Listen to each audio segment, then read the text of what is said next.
Amerika vizasi haqida juda ham ko'p ma'lumotlarni eshitgansiz. Do'stlaringizdan, internetdan, kimlardandir har xil ma'lumotlarni eshitgansiz.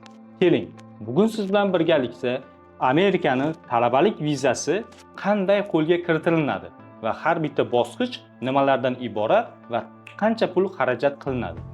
Bularni siz bilan birgalikda ko'rib chiqamiz va video davomida siz barcha kerakli ma'lumotlarni qo'lga kiritasiz. Undan oldin esa bu videoga bitta like bosish esdan chiqmasin. Amerikaning talabalik vizasiga hujjat topshirish jarayonini, ya'ni noldan viza suhbati kunigacha bo'ladigan jarayonni men sizga hozir ochib, ko'rsatib, aniq qilib tushuntirib beraman. Demak, birinchi qadam siz universitetga hujjatlar topshirdingiz. Universitetdan qabul xatini olasiz.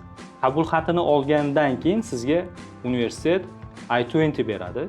I-20 ni olish uchun siz bank statement tayyorlaysiz.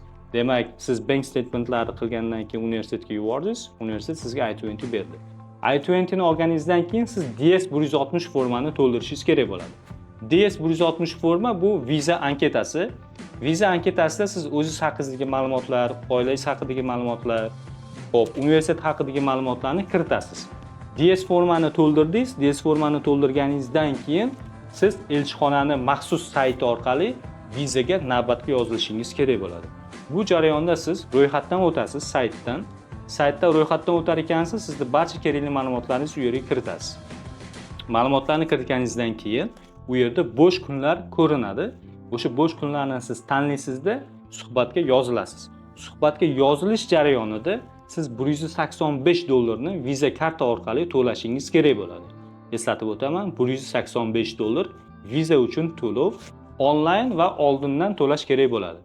Demak, siz to'lovlarni qildingiz, kunni belgiladingiz, kunni belgilagandan keyingi bosqich suhbat kuni aniq bo'ldi sizda. Suhbatga kirishingizdan oldin esa tayyorgarlik bo'ladi bu yerda. Ya'ni bir hafta, 10 kun, 15 kun siz maxsus tayyorgarlikka asoslangan holatda, ya'ni tushadigan savollarga tayyorgarlik ko'rasiz, kerakli hujjatlarni tayyorlaysiz. Hammasiga siz puxta tayyorgarlik ko'rishingiz kerak. Oxirgi etap esa bu o'sha suhbat kuni.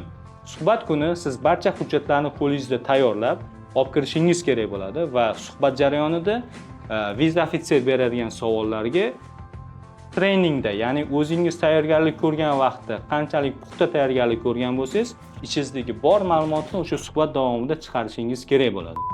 Suhbat kuni aniq bo'lgandan keyin esa siz service fee $350 ni to'lashingiz kerak. $350 ni qachon to'lanadi?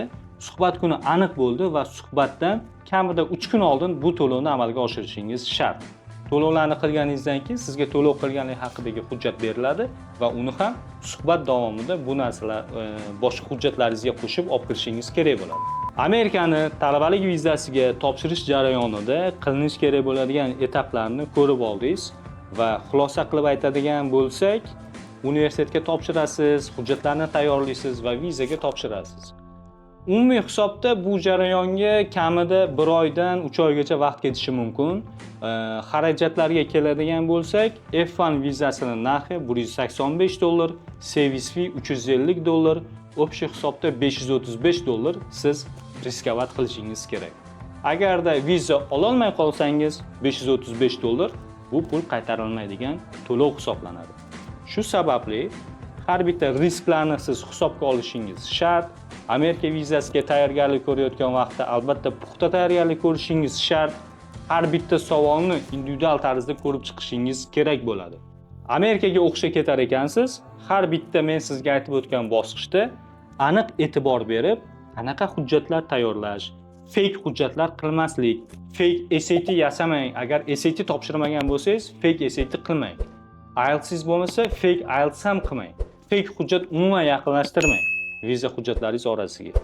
Xo'p, Amerikaga ketish niyatingiz bo'ladigan bo'lsa, har bitta etapda puxta tayyorgarlik ko'ring. Sizda bu jarayonda qandaydir savol bo'ladigan bo'lsa, bemalol kommentariyada yozib qoldiring. Bu savollaringizga aniq javob olishingiz aniq. Siz bilan birgalikda ko'rishguncha